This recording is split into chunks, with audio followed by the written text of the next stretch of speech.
Palavra da Verdade, com Hernandes Dias Lopes.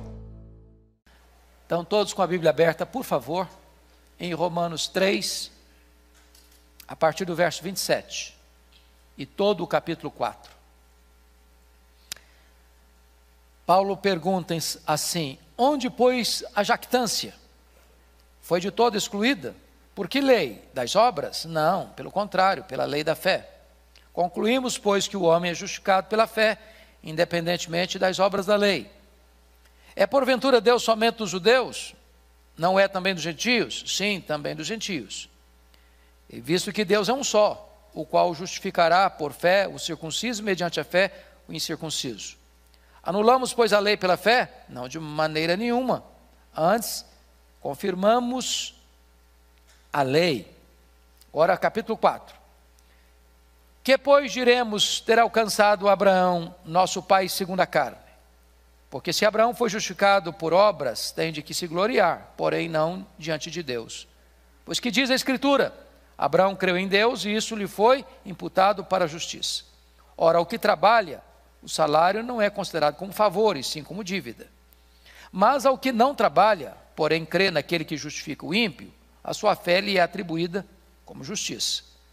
E é assim também que Davi declara ser bem-aventurado o homem a quem Deus atribui justiça, independentemente de obras. Bem-aventurados aqueles cujas iniquidades são perdoadas e cujos pecados são cobertos. Bem-aventurado o homem a quem o Senhor jamais imputará pecado. Vem, pois, esta bem-aventurança exclusivamente sobre os circuncisos ou também sobre os incircuncisos? Visto que, dizemos, a fé foi imputada a Abraão para a justiça. Como, pois, lhe foi atribuída? Estando ele já circuncidado ou ainda incircunciso? Não no regime da circuncisão, e sim quando incircunciso. E recebeu o sinal da circuncisão como selo da justiça da fé que teve quando ainda incircunciso, para vir a ser o pai de todos os que creem, embora não circuncidados, a fim de que lhes fosse imputada a justiça. E pai da circuncisão, isto é, daqueles que não são apenas circuncisos, mas também andam nas pisadas da fé que teve Abraão, nosso pai, antes de ser circuncidado. Não foi por intermédio da lei que a Abraão ou a sua descendência coube a promessa de ser herdeiro do mundo, e sim mediante a justiça da fé. Pois se os da fé é que são os herdeiros, anula-se a fé e cancela-se.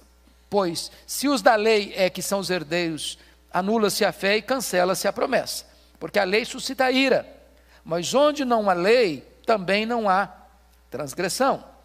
Essa é a razão por que provém da fé, para que seja segundo a graça, a fim de que seja firme a promessa para toda a descendência, não somente ao que está no regime da lei, mas também ao que é da fé, que teve Abraão, porque Abraão é pai de todos nós, como está escrito: por pai de muitas nações te constituí. Perante aquele no qual creu, o Deus que vivifica os mortos e chama à existência as coisas que não existem. Abraão, esperando contra a esperança, creu, para vir a ser pai de muitas nações, segundo lhe fora dito: assim será a tua descendência.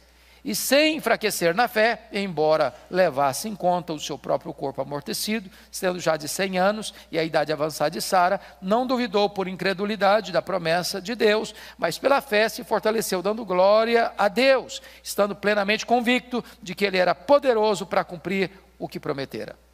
Pelo que isso lhe foi também imputado para a justiça. E não somente por causa dele está escrito que lhe foi levado em conta, mas também por nossa causa, posto que a nós igualmente nos será imputado, a saber, a nós que cremos naquele que ressuscitou dentre os mortos a Jesus, nosso Senhor, o qual foi entregue por causa das nossas transgressões e ressuscitou por causa da nossa justificação. Pois bem, nós trabalhamos no capítulo 3, 21 a 31, o texto que é considerado o texto magno desta carta, o texto áureo desta carta. Talvez alguns estudiosos dizem que é a parte mais importante de toda a Bíblia. Examinamos que a justificação é um ato exclusivo de Deus. É um ato, não um processo. A justificação não tem graus. Nenhuma pessoa está mais justificada do que a outra. Uma vez justificado, está plenamente justificado. Examinamos que a justificação não é por obras, mas é pelo mérito de Cristo. Ou seja, o nosso substituto morreu por nós, pagou a nossa dívida e a justiça dele é atribuída a nós. Examinamos, portanto, que esta justificação é de graça, é pela graça. E embora custou tudo para Deus, a nós é gratuito. E nós recebemos essa justificação pela fé. Agora, Paulo levanta neste capítulo 3, a partir do verso 27, 3 objeções à justificação. Ele levanta a objeção e ele responde à objeção feita. A gente chama isso de diatribe. Então, é o escritor que, sabendo que o leitor vai fazer a pergunta, ele mesmo faz a pergunta e ele mesmo dá a resposta. E a primeira objeção é essa: onde está o motivo de vanglória? Confira comigo o versículo 26, 27 e 28, digo. Onde está, pois, a jactância? Foi de toda excluída. Por que lei? Das obras?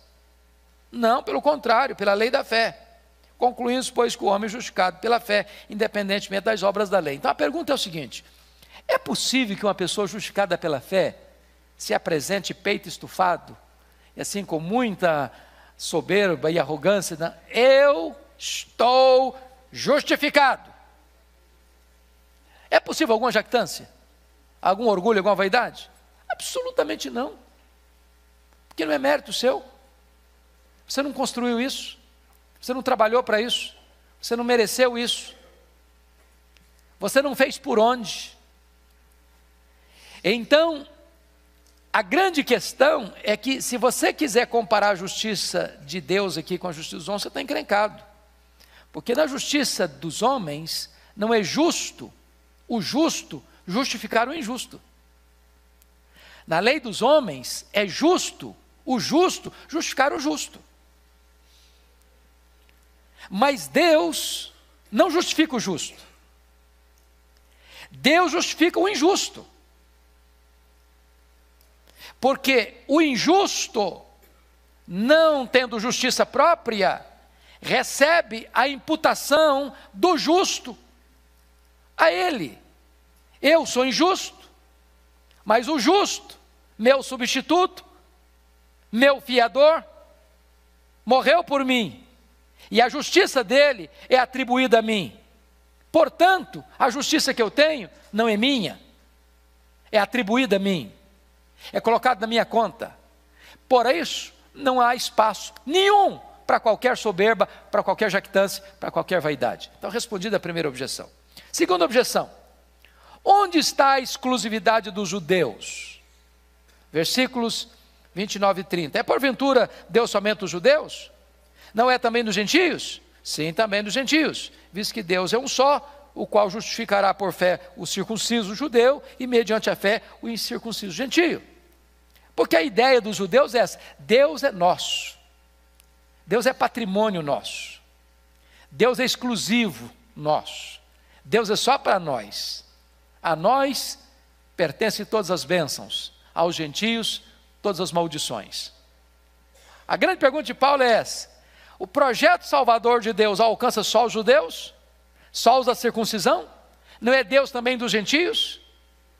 E a resposta é claro: Deus é Deus dos gentios circuncisos, dos judeus circuncisos, e Deus é Deus dos gentios incircuncisos. Porque tanto o judeu circunciso quanto o gentio incircunciso, Deus salva da mesma maneira. É pela fé, é mediante a fé. Então não tem aqui qualquer soberba de raça. Deus não é um Deus tribal. Deus é o Deus de todas as nações. E Ele salva todos os povos do mesmo jeito, pela fé em Cristo Jesus. Terceira objeção: onde está a contradição entre a lei e a fé? Porque essa era a ideia dos judeus. Não pode, a fé está em contradição com a lei. Olha o verso 31, o que é que ele diz? 3:31. Anulamos, pois, a lei pela fé? Não, de maneira nenhuma, antes confirmamos a lei. O que Paulo está querendo dizer com isso? Era papel da lei salvar? Pergunto a vocês. Claro que não. Por que não? Porque pela lei vem o pleno conhecimento do pecado, e o pecado provoca a ira de Deus. Então a lei não foi dada para nos salvar, a lei foi dada para nos convencer de que somos pecadores. A lei é como essa luz, ela aponta o que está errado, o que está sujo, mas ela não tira a sujeira. A lei é como um raio-x que aponta o tumor, mas não é o bisturi que remove o tumor. A lei é como um prumo de um construtor, identifica que a parede está torta, mas o prumo não corrige a parede torta.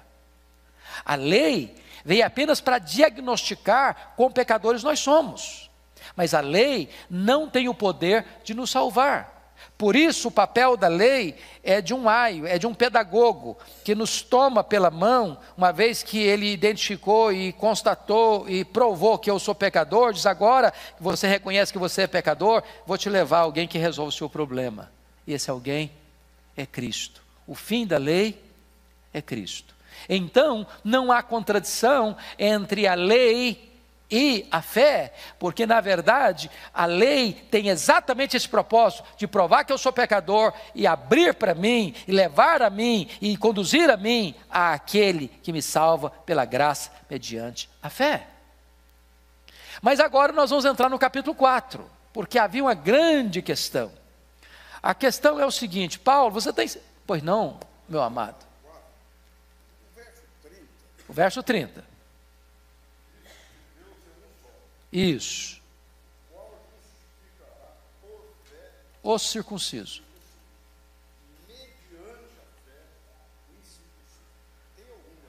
Nenhuma diferença. Só de linguagem. Só de linguagem. O que Paulo está dizendo é que o circunciso, que é judeu, e o incircunciso, que é gentio, são salvos da mesma maneira. Não tem um critério para um e outro critério para outro. Tanto o judeu quanto o gentio, e entendendo o gentio com todos os povos que não são judeus, são gentios, Deus só tem um método de salvação, e esse método é a salvação pela graça, mediante a fé em Cristo Jesus. É isso que Paulo está ensinando aí. Mas agora, voltando ao capítulo 4, a grande pergunta é a seguinte: Paulo, você está ensinando esse negócio de justificação pela fé, nós queremos saber uma coisa de você. Essa doutrina que você está ensinando é novidade? Você inventou isso? Você criou isso? Isso vem da sua cabeça? De onde você tirou isso? Será que você está ensinando para nós tem forte lastro no Antigo Testamento? Tem raiz no Antigo Testamento? O que você está ensinando está fundamentado na escritura que nós temos, porque a Bíblia da época era Velho Testamento. O Novo Testamento estava sendo construído ainda, estava sendo escrito ainda, a revelação de Deus era progressiva, e ainda, quando Paulo escreveu isso, muitas pessoas não tinham, claro, não tinham o Novo Testamento como nós temos hoje. A grande pergunta é: o que você está escrevendo para nós tem base lá no Velho Testamento? E Paulo vai dizer e responder essa pergunta seguinte: claro que tem base no Velho Testamento. Eu não estou ensinando novidade, não. Eu não estou ensinando coisa nova, não. Eu estou querendo dizer para vocês que a palavra de Deus, ela é una. A palavra de Deus tem uma profunda conectividade, de tal maneira que a doutrina da justificação está ancorada nos dois maiores exemplos que vocês têm na Bíblia, dos dois personagens que vocês mais admiram: Abraão, o pai da fé, e o grande rei Davi, que unificou a nação. Esses dois personagens históricos retratam e revelam para nós que a doutrina da justificação é profundamente arraigada nas Escrituras. Então, Gênesis 15:16, Gênesis 15:6 diz que Abraão creu, e isto lhe foi imputado como justiça. Então está lá no Velho Testamento, na história de Abraão, muito antes que a lei fosse dada, muito antes, 430 anos da lei ser dada, Abraão já tinha sido justificado pela fé e não pelas obras da lei. Então vamos olhar agora alguns pontos no capítulo 4. Primeiro ponto que eu quero chamar a sua atenção: Abraão foi justificado pela fé e não pelas obras. É o que ele desenvolve aí no capítulo 4 até o versículo 8. A justificação pelas obras coloca a glória da salvação no homem e não em Deus. Confira comigo os versos 1 e 2. Que pois diremos ter alcançado Abraão, nosso pai segundo a carne? Porque se Abraão foi justificado por obras, tem de que se gloriar. Porém não diante de Deus. Então veja bem, se eu fosse justificado pelas obras, vamos pensar o seguinte: você tem aqui coisas boas e coisas ruins. Vamos imaginar na balança, tá? Aí eu fiz mais coisas boas do que coisas ruins. Aí alguém diz: bom, então esse camarada aí merece a salvação, porque fez mais coisa boa que ruim. Ainda que esse fosse o argumento, seria falso. Por quê? Porque na linguagem bíblica, nesse prato das coisas ruins, bastaria você fazer uma coisa errada, uma coisa ruim, e já desequilibrou tudo. Porque se você quer ser salvo pela lei, o padrão que a lei exige de você é o quê? Perfeição. Perfeição o quê? Absoluta. Se você guardar, diz Tiago, toda lei, toda lei, toda lei, e tropeçar num único ponto, você é culpado da lei inteira. Por quê? Porque o padrão é perfeição. Você morre afogado com 10 centímetros acima do seu nariz, como você morre afogado a 10 mil metros, nas profundezas mais abissais do mar. Não importa. Você quebrou o padrão da perfeição. Por isso, maldito é aquele que não perseverar em toda a obra da lei para cumprir. Ora, se Abraão pudesse ser justificado pelas obras, ele teria que ser o quê? Perfeito. E se ele fosse perfeito, ele teria recebido então a salvação como prêmio, mérito, honra o mérito. Ele conquistou, ele cavou, ele mereceu. Agora, fica claro o versículo 2, porque se Abraão foi justificado por obras, tem de que se gloriar. Aí o homem receberia a salvação como um troféu. Aí você bateria no peito: eu estou salvo, eu construí minha salvação, eu mereci minha salvação. Mas salvação não é uma questão de mérito. Segundo, a justificação pelas obras entra em total contradição com o ensino das Escrituras. Olha o versículo 3. Pois que diz a Escritura? Abraão creu em Deus e isso lhe foi imputado para a justiça. Veja você que ele cita a Escritura, e a Escritura é una. A Escritura é o conjunto da revelação de Deus, inspirado pelo Espírito Santo, portanto, não há contradição. Porque se a Escritura contradiz a Escritura, Deus é incoerente, porque a mente que produziu a Escritura é a mente de Deus. Então ele está dizendo que a justificação pelas obras está na contramão da revelação de Deus na Escritura. Não pode ser. Terceiro, a justificação pelas obras coloca a base da salvação no merecimento humano e não na graça de Deus. Olha os versículos 3 a 5 comigo. Você pode ler em voz alta comigo? Vamos juntos? Pois que diz a Escritura: Abraão creu em Deus e isso lhe foi imputado para a justiça. Ora, ao que trabalha, o salário não é considerado como favor, e sim como dívida. Mas ao que não trabalha, porém crê naquele que justifica o ímpio, a sua fé lhe é atribuída como justiça. Então preste atenção nisso. Se a salvação fosse pelas obras da lei, o que estaria acontecendo? Seria o pagamento de um salário. Quando você tem um funcionário e paga o salário dele, você está fazendo um favor para ele? Não. Você está dando a ele o que ele merece receber pelo seu trabalho prestado. Não é favor, é dever, é obrigação. Ele trabalhou para receber isso. Agora, alguém que não trabalhou para receber e recebe, Isso é o quê? Favor. Isso não é mérito. Então, a quem Deus justifica? Ao que trabalhou para receber essa justificação? Ao que merece essa justificação? Não. Portanto, não é salário pago. A quem Deus justifica? Ao justo ou ao ímpio? Ao ímpio. Que ímpio? Ao ímpio que crê. Então, no momento que ele crê, é atribuído a ele o quê? A justiça. A justiça. Então, vamos entender, porque isso aqui, irmãos, isso aqui é o coração da Bíblia, isso aqui é o coração do Evangelho. Se você entender isso aqui, você entendeu o cristianismo. Se você não entendeu isso aqui, você não entendeu o cristianismo. É por isso que essa doutrina aqui foi a base da reforma do século XVI. É por isso que os reformadores diziam, com essa doutrina a igreja fica de pé, sem essa doutrina a igreja cai.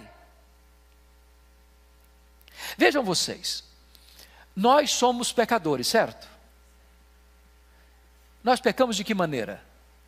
Nós pecamos por palavras, vamos dar conta no dia do juízo por todas as palavras frívolas que proferimos. Nós pecamos por obras, o que nós fazemos e as pessoas não sabem, Deus sabe. Nós pecamos por omissão. Nós pecamos por pensamentos. Bom, algum tribunal da terra, por mais nobre que seja, pode julgar foro íntimo. Você pode chegar diante de um juiz, você está sentindo isso, eu vou te condenar por isso, você está sentindo isso, eu tenho certeza que você está sentindo, eu vou te condenar. Algum tribunal tem essa competência? Não tem. Mas o tribunal de Deus tem. Deus julga o segredo do coração dos homens. Gente, o que passa no seu coração e no meu, se a gente fosse contar tudo, até nós ficaríamos escandalizados. Você já se escandalizou você mesmo? Já ficou chocado com você? Já ficou envergonhado de você? Imagine Deus. Imagine Deus. Então, o ponto é o seguinte: os psicólogos dizem que passam pela nossa cabeça mais de 10 mil pensamentos por dia. Quantos desses nós teríamos vergonha de contar? Mas imagine vocês, que vocês sejam tão santos, mas tão bons, mas tão assim virtuosos, que num dia inteiro você não pecou nem por palavras, nem por obras, nem por omissão. De 10 mil pensamentos, só 3 foram pensamentos ruins. Já seria quase um anjo ambulante. Se você tiver 3 pensamentos ruins por dia, no final de um mês você tem 90, no final de um ano 1080. Só eu aqui, o coitadinho aqui, já fiz 60, já estaria então com mais de 60 mil pecados, se eu pecar só 3 vezes por dia. Como é que eu chegaria num tribunal que não dá para comprar o juiz, não dá para subornar a testemunha, com 60 mil delitos e pecados? Como é que ficaria a minha situação? Não tem jeito não, está condenado. Mas eu não precisaria de 60 mil não, se eu tiver um só, eu serei condenado. Porque no céu não entra nada contaminado. A alma que pecar, essa morrerá. Então preste atenção que dentro dessa lógica bíblica, é impossível que você seja justificado por mérito, por obras da lei. Impossível. O que Deus fez? Deus enviou o seu Filho Jesus Cristo como seu fiador, como seu representante, e quando Jesus estava na cruz, Deus lançou sobre ele a iniquidade de todos nós. A iniquidade de todos nós. Sabe o que a Bíblia diz? Que ele foi carregando sobre o seu corpo no madeiro os nossos pecados. Isso foi tão terrível, que esse é o cálice amargo que Jesus chorou diante dele. Pai, se possível, passe de mim este cálice. Sabe o que aconteceu? Quando ele estava lá na cruz, ele deu um brado, vocês se lembram disso? Está consumado. Essa expressão no grego é tetelestai, que significa está pago. Ele pegou escrito de dívida que era contra você, anulou essa dívida, pagou essa dívida, cravou na cruz e disse: está pago, está consumado, você não deve mais nada. Você está quites com a lei de Deus, você está quites com a justiça de Deus. E quando Deus vai lá na sua ficha no tribunal do céu, está escrito assim: você não está só perdoado não, Você está justificado. Além da sua dívida ter sido cancelada e paga, você tem aqui na sua ficha toda a justiça de Cristo creditada na sua conta. Isso é justificação. Então, Paulo está argumentando para nós que não é possível, pelo mérito, você receber justificação, por isso é graça. Mas em quarto lugar, a justificação pelas obras traz condenação ao pecador e não bem-aventurança. Olha comigo o versículo 6 a 8. Paulo agora muda de figura de Abraão para a figura de Davi. Só um pouquinho, para mostrar isso. Que se fosse pelas obras, viria sobre nós condenação. Então está escrito assim: e assim também que Davi declara ser bem-aventurado o homem a quem Deus atribui justiça, independentemente das obras. E ele passa a citar o Salmo 32. Bem-aventurado aquele cujas iniquidades são perdoadas e cujos pecados são cobertos. Bem-aventurado o homem a quem o Senhor jamais imputará pecado. Em que contexto Davi escreveu o Salmo 32? Pergunto a vocês. No contexto do adultério dele com Batseba. No contexto onde ele trama, orquestra o adultério, depois orquestra sair da situação, mandando o marido da mulher vir da guerra para deitar-se com ela, para ir sair de cena e não ser considerado culpado. Depois o marido não atende aos reclamos dele, aos propósitos dele, e ele então manda matar o marido da mulher com requinte de crueldade, escrevendo uma carta e mandando a carta pelo próprio portador, que era a vítima que deveria ser morta. Depois, para encobrir o pecado todo, ele casa com a viúva, e depois ele guarda no coração um silêncio. Aí Deus manda o Natan na casa dele, para contar uma historinha para ele, porque história às vezes é melhor do que discursos. O Davi te contou uma história para você. Tinha dois homens numa cidade, um rico demais, outro pobre demais. O rico tinha muitos reses, muitos rebanhos, muitas ovelhas. O pobre só tinha uma ovelhinha. Essa ovelhinha ficava na casa dele, dormia no colo dele, bebia no copo dele, comia no prato dele, era a alegria da casa. Aí um dia esse homem rico recebeu uma visita muito importante na sua casa e resolveu fazer um churrasco de ovelha. Só que em vez de matar uma das muitas ovelhas que tinha lá no pasto, ele foi lá na casa do pobre, pegou a única ovelhinha dele, pegou a ovelha, matou a ovelha e fez um churrasco para um amigo dele. O Davi ficou muito irritado, porque Davi tinha um senso de justiça. Esse cara deve morrer, e esse cara deve restituir ainda muito mais. Aí o Natan botou o dedo no nariz dele: você, esse homem, Deus te deu o trono, Deus te deu o reino, Deus te deu o poder, Deus te deu riqueza, Deus te deu mulheres, Deus te deu tudo, e você foi lá e matou o marido da mulher e ficou com a mulher do seu soldado. Aí ele caiu em si e disse: pequei. E aí é nesse sentido que ele faz essa confissão: bem-aventurado é o homem a quem Deus não atribui iniquidade, a quem Deus atribui justiça. Porque Deus diz para ele: Deus perdoou o seu pecado. Eu pergunto a vocês: pelas obras Davi seria condenado ou justificado? O que ele merecia? Condenação. Você é melhor que Davi? Você acha que você é melhor que Davi? O que você merece? Condenação. Mas feliz é o homem a quem Deus não atribui iniquidade. Feliz é o homem a quem Deus não bota na sua conta a sua dívida. Feliz é o homem a quem Deus bota na conta dele a justiça do seu filho. Isso é justificação. Paulo está provando isso. Vamos ao segundo ponto. Abraão foi justificado pela fé e não pela circuncisão. Agora Paulo vai tratar de um outro assunto, a partir do verso 9 ao verso 12.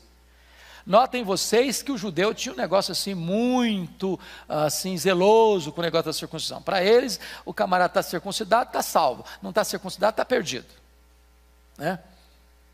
Então, vinha uma objeção dos judeus: mas claro, Abraão foi justificado porque foi circuncidado, Paulo.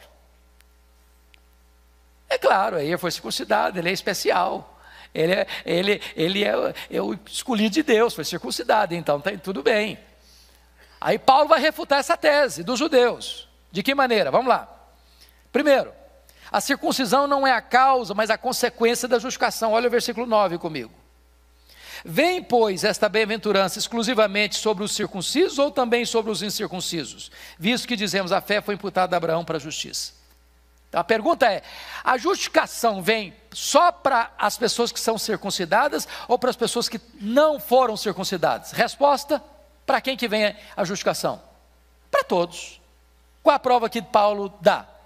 Abraão foi justificado depois que foi circuncidado ou antes que foi circuncidado? Pergunto a vocês. Antes ou depois? Antes. Antes. Capítulo 15, versículo 6.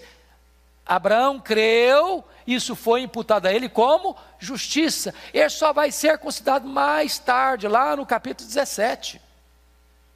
Então não dá para você conectar circuncisão com justificação, porque a justificação de Abraão precedeu a sua circuncisão. E esse negócio de circuncisão começou historicamente com Abraão. Então o argumento é um argumento anacrônico, de dizer que circuncisão está ligado à justificação. Segundo ponto, a circuncisão não limita a justificação, mas a impede. Versículo 10. Como, pois, lhe foi atribuída? Estando já circuncidado ou ainda incircunciso? Não no regime da circuncisão, e sim quando incircunciso. Ou seja, logo, se Abraão foi justificado antes de ser circuncidado, não tem nada a ver de você limitar a circuncisão. Não, só pode ser justificado quem foi circuncidado. Esse argumento está furado, diz o apóstolo Paulo. Terceiro, a circuncisão não é a base, mas o selo da justificação. Vamos ver versículos 11 e 12. Aqui tem um ponto muito importante. Pode ler comigo, versos 11 e 12? Vamos juntos? E recebeu o sinal da circuncisão como selo da justificação pela fé, que teve quando ainda incircunciso, para vir a ser o pai de todos os que creem, embora não circuncidados, a fim de que lhes fosse imputada a justiça. E pai da circuncisão, isto é, daqueles que não são apenas circuncisos, mas também andam nas pisadas da fé que teve Abraão, nosso pai, antes de ser circuncidado. Muito bem. A pergunta é: Paulo, então tá bom. Então quer dizer que não é justificação, não é pela circuncisão. Ok. Agora então, que valor que tem a circuncisão, se você não é justificado por ela? Que valor? Para quê então? Vou repetir aqui, vou mudar para transicionar do velho para o novo. Paulo argumenta em Colossenses que o batismo é a circuncisão do Novo Testamento. Eu pergunto a vocês: você é salvo pelo batismo? Sim ou não? Não. Então por que você batiza?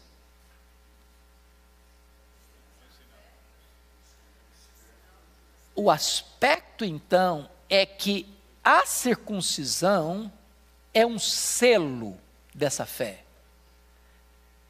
Numa linguagem bem comum nossa, diz que é um sinal visível de uma graça invisível. Então isso é um testemunho externo, isso é uma evidência externa de que a realidade interna da justificação já aconteceu. Isso é um testemunho para o mundo. Agora, qual o problema dos judeus aqui? É que eles estão substituindo a coisa significada pelo símbolo. Por exemplo, vamos ilustrar isso. Você ousaria desonrar a bandeira do Brasil? Naquela época, lembra aquela época que nós tínhamos moral e cívica da escola? Tem saudade desse tempo. Muita saudade desse tempo. Você respeitava os símbolos do país. Quando você vê a bandeira é um símbolo que representa o seu país, mas a bandeira não é o Brasil, ela é um símbolo do Brasil. Por exemplo, hoje um movimento LGBT pegou o arco-íris, que é um símbolo espiritual, cristão, da aliança de Deus, e deturpou esse selo. Mas tira esse negócio para lá, vamos pegar o que a Bíblia ensina. Quando você vê o arco-íris, o que você lembra? A aliança de Deus de não destruir mais a raça humana com água. Agora, o arco-íris é a aliança de Deus ou um símbolo da aliança de Deus?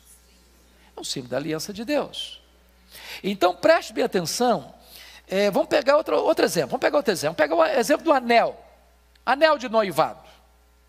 Por que um rapaz e uma moça, quando estão namorando e tomam a decisão de se casar, usa um anel, usa uma aliança? Aquilo ali é o quê? Um símbolo. Símbolo de quê? De compromisso. Mas aquele anel é o compromisso? Não, ele é o quê? Um símbolo. Então preste atenção na frase que eu vou ler para você. O que funciona bem como um sinal é um miserável substituto para a coisa significada. Qual o problema dos judeus? O problema dos judeus é que eles estavam escudados no ato, no símbolo da circuncisão, e não naquilo que a circuncisão significava. A circuncisão era apenas um sinal, um selo, um símbolo da justificação pela fé. Assim como hoje o batismo é um símbolo da justificação pela fé. Mas se eu fui batizado, agora está tudo resolvido comigo, porque eu fui batizado. Não, o batismo é um símbolo. Só tem valor se o simbolizado aconteceu. Porque se o simbolizado, que é a verdadeira mudança interior, não aconteceu, você pode receber água do Atlântico inteiro, não vai resolver a sua vida. Está claro isso, irmãos? Está claro? Pois bem, então vamos para frente. Terceiro ponto, Abraão foi justificado pela fé, não pela lei. Agora é o argumento dos versos 13 a 17. Versos 13 a 17. E Paulo vai nos dar aqui 3 argumentos para provar que a justificação foi pela fé e não pela lei. Primeiro argumento é o argumento da história, versículo 13. Quem pode ler comigo? Não foi por intermédio da lei que a Abraão ou a sua descendência coube a promessa de ser o herdeiro do mundo, e sim mediante a justiça da fé. Por que não foi mediante a lei, e sim mediante a justiça da fé? Qual é o argumento histórico que Paulo está dando aí?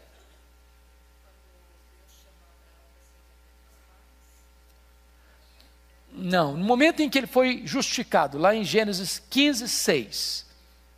Por que você está usando o argumento da história aqui? Porque a lei só foi dada 430 anos depois que o Abraão foi justificado pela fé. Logo, consequentemente, não poderia ser a justificação ser pela lei, porque ela não tinha sido dada ainda. Passaram-se mais de 400 anos até que ela fosse dada. Então, de fato, não é possível você argumentar que a justificação é pelas obras da lei, porque a lei não existia quando Abraão foi justificado pela fé. Está claro isso? Segundo argumento, o argumento da linguagem. Olha comigo, versos 13 a 16. Não foi por intermédio da lei, nós lemos, né? Versículo 14. Pois se os da lei é que são os herdeiros, anula-se a fé e cancela-se a promessa. Porque a lei suscita ira. Mas onde não há lei, também não há transgressão. Essa é a razão por que provém da fé, para que seja segundo a graça, a fim de que seja firme a promessa para toda a descendência, não somente ao que está no regime da lei, que são os circuncisos, os judeus, mas também é o que é da fé que teve Abraão, porque Abraão é pai de todos nós. Ponto básico é o seguinte, irmãos. Por que não poderia ser a justificação pela fé? Me responda. A justificação pela lei. Por que não pode ser? Por que não pode ser pela lei? Primeiro, porque todos pecaram, é claro. Mas, pela lei, o que vem? O argumento dele aí, no versículo 15. Porque a lei faz o quê? Por que a lei suscita ira, irmãos? A lei define o seguinte: quem peca, morre. E quando você reconhece que você é pecador, então o que você provoca mediante a lei? Ira. A ira de Deus se revela do céu contra toda a impiedade e perversão dos homens. Se Deus fosse tratar você e a mim mediante a lei, o que Deus sentiria por mim? Ira. ira. Porque o meu pecado provoca a ira de Deus. Deus é santo. Ele é puro. Ele não pode ver o mal. A santidade dele é ultrajada pelo meu pecado. A pureza dele é ultrajada pela minha impureza. Então, se Deus fosse me tratar mediante a lei, eu estaria debaixo da ira. É por isso que Paulo diz, filhos da ira. Agora então, Deus me trata mediante a questão da promessa. Porque a despeito de eu ser pecador, Deus justifica o ímpio que crê. Crê em quem? Crê no seu filho.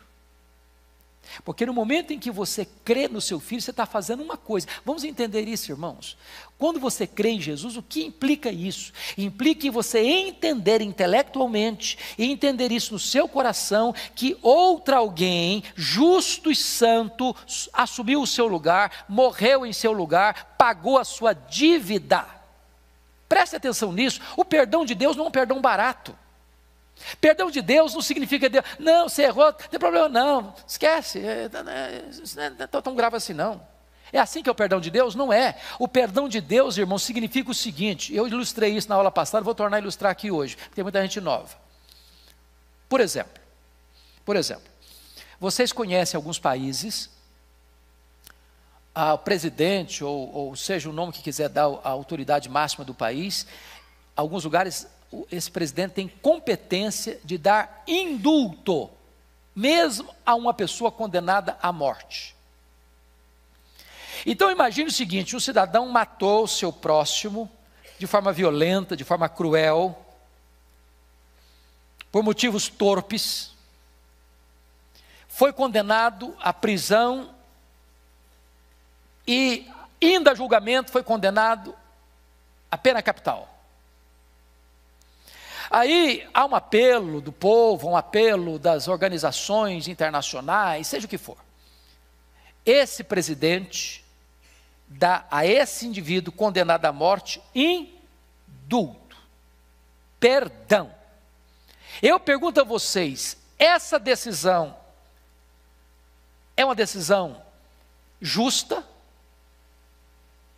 A justiça foi satisfeita? Sim ou não? Não.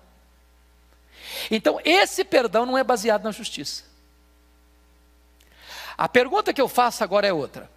Quando Deus justificou você, foi nessa mesma base? Não. O que Deus diz, Deus não muda.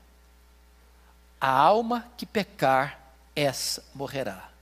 Está escrito, Deus não inocentará o culpado.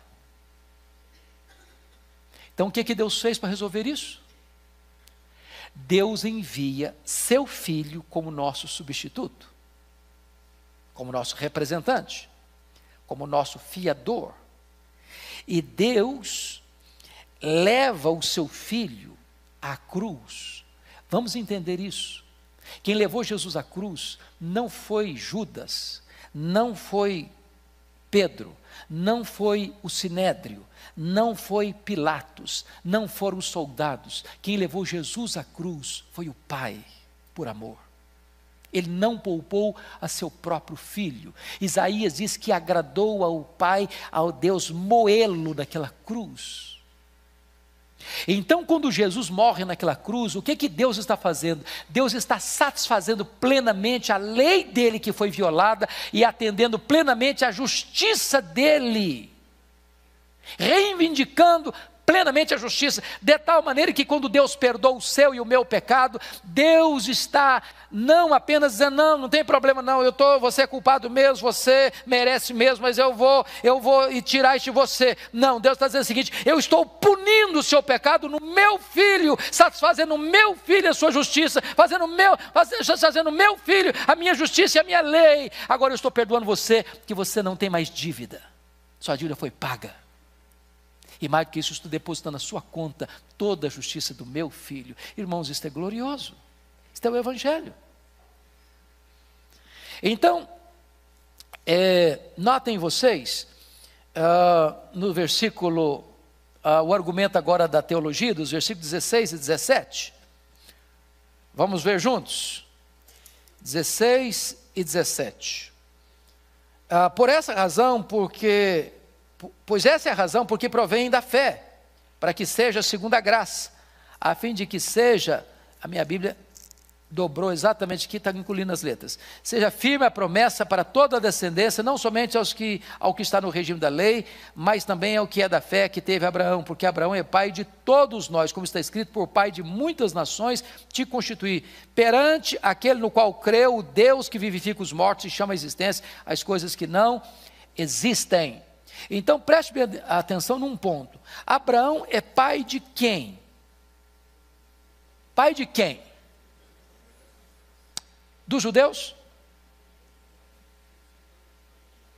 Dos gentios? É pai do judeu e é pai do gentio. Mas pai de que judeu? Pai de que gentio? Explicação está escrito no capítulo 3, 29. Dá uma voltadazinha lá, por favor. 3, 29. Pode ler comigo? Vamos juntos? Porém, judeu, vamos juntos comigo? Não é 2, 29, quando eu falo 3, eu estou querendo falar 2. 2, 29, vamos lá. Porém, judeu é aquele que o é interiormente, e circuncisão, aqui é do coração, no espírito, não segundo a letra, e cujo louvor não procede dos homens, mas de Deus. Então quem é judeu? Para ele, judeu aqui, está falando agora judeu no sentido de salvo. Não é aquele que é circuncisão, mas é aquele que é interiormente circuncisão, aqui é do coração, do espírito. Sabe o que ele está querendo dizer? É o seguinte, quem é filho de Abraão? Preste atenção nessa frase. O filho de Abraão não é aquele que tem o sangue de Abraão correndo em suas veias. Filho de Abraão é aquele que tem a fé de Abraão habitando em seu coração. Não importa se judeu, não importa se gentio. Então um judeu hoje que não crê em Jesus não é filho de Abraão. Jesus disse em João 8, o diabo é vosso pai, não Abraão. Mas um gentio, você e eu, que cremos em Jesus, nós somos filhos de Abraão. Então ser filho de Abraão não é uma questão consanguínea, ser filho de Abraão é uma questão espiritual. Pois bem, agora vamos caminhar para o quarto ponto. Abraão foi justificado pela fé em Deus e não pela fé na fé. Agora versículo 17b, versículo 22.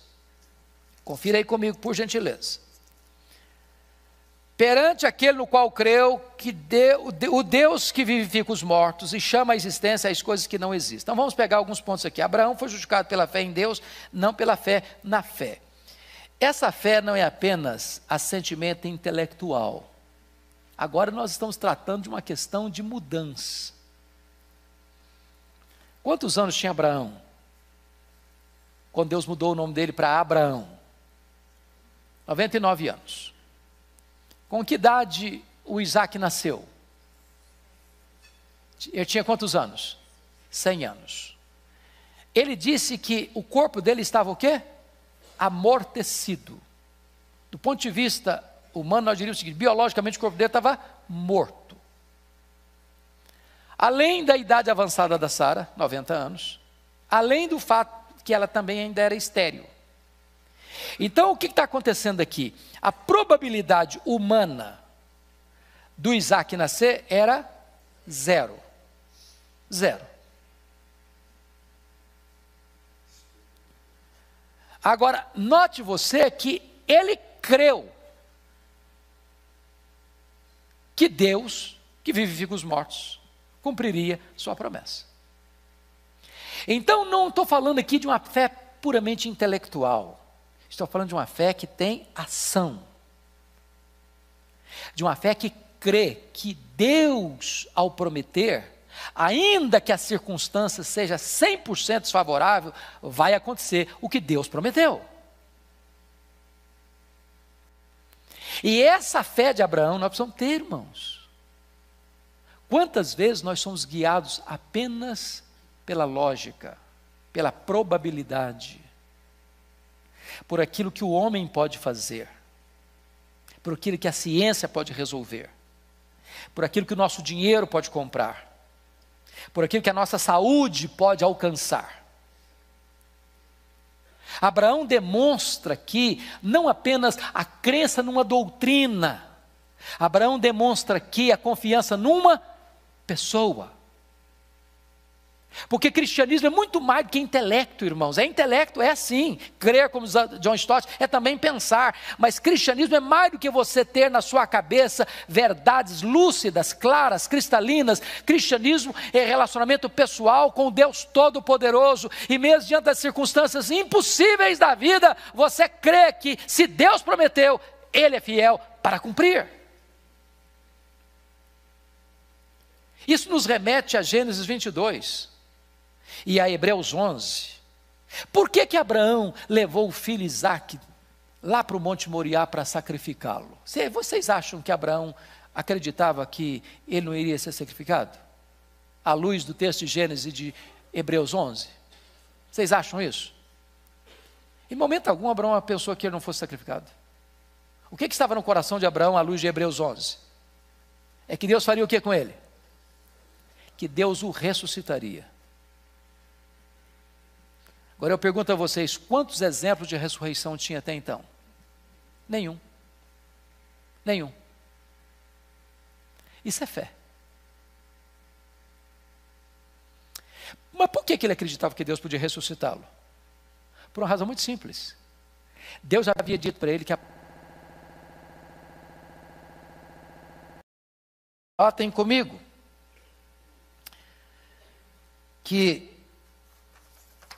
esse ponto agora vai para o capítulo. Eu quero terminar com vocês mostrando o seguinte: esse Deus que é poderoso, à luz dos versos 20 a 22, Ele é o Deus também fiel. Você pode ler o 20 e 22? Ele não duvidou, por incredulidade, da promessa de Deus, mas pela fé se fortaleceu, dando glória a Deus, estando plenamente convicto de que era poderoso para cumprir o que prometera. Você precisa ler sua Bíblia de vez em quando, olhando detalhes, ênfases. Verso 21, o que você destaca aí? Estando o quê?